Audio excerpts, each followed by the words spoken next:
देखिए, मुझे लगता है कि जब से इंडिया गठबंधन बना है, तब से भारतीय जनता पार्टी में हड़कंप मचा हुआ है, तब से हाथ-पैर फूले हुए हैं भारतीय जनता पार्टी के। इनको समझ नहीं आ रहा कि करें तो क्या करें? कहीं इनके सांसद छोड़-छोड़ के इंडिया गठबंधन की तरफ आ रहे हैं, कहीं इनके कैंडिडेट जिनको ये टिकट दे चुके हैं, वो हाथ खड़े कर रहे हैं कि ना बाबा ना बीजेपी की टिकट पे हमसे तो चुनाव नहीं लड़ा जाएगा।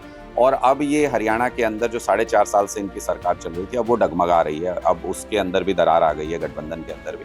तो मुझे साफ तौर पे ये समझ में आता है कि भारतीय जनता पार्टी अपनी सबसे कमज़ोर स्थिति में आज के दिन हरियाणा के अंदर है। पहले तो ये विपक्ष का वोट बँटवा के आपस में और किसी तरह से चुनाव मैनेज कर लेते थे, लेकिन अब जब सीधी टक्कर इंडिया गठबंधन और बीजेपी के बीच में है, तो बीजेपी 10-0 से हरियाणा के अंदर हारेगी। ये वही कमज़ोरी है जो आज गठबंधन टूटने के रूप में दिखाई दे रही है, जो आज सरकार डगमगाने के रूप में दिखाई दे रही है।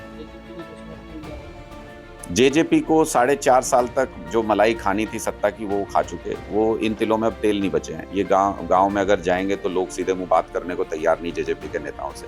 तो मुझे लगता है उस फेस सेविंग के लिए, दिखाने के लिए लोकसभा चुनाव में अगर जाना है, तो ये दिखाने के लिए कि अब बीजेपी के खिलाफ हैं हम। तो बीजेपी से इतनी नफ़रत करते हैं लोग हरियाणा के अंदर, ये किसी तरह से अपना चेहरा बचा कर के गाँव में जाने लायक बनना चाहते हैं। मुझे नहीं लगता कि जेजेपी है, इनेलो है, इनका कोई राजनीतिक भविष्य बचा है हरियाणा के अंदर। अब सीधा मुकाबला हरियाणा में इंडिया गठबंधन और भारतीय जनता पार्टी के बीच में है और मुझे पूरी उम्मीद है कि इस सीधे मुकाबले में भारतीय जनता पार्टी हारेगी, इंडिया गठबंधन जीतेगी।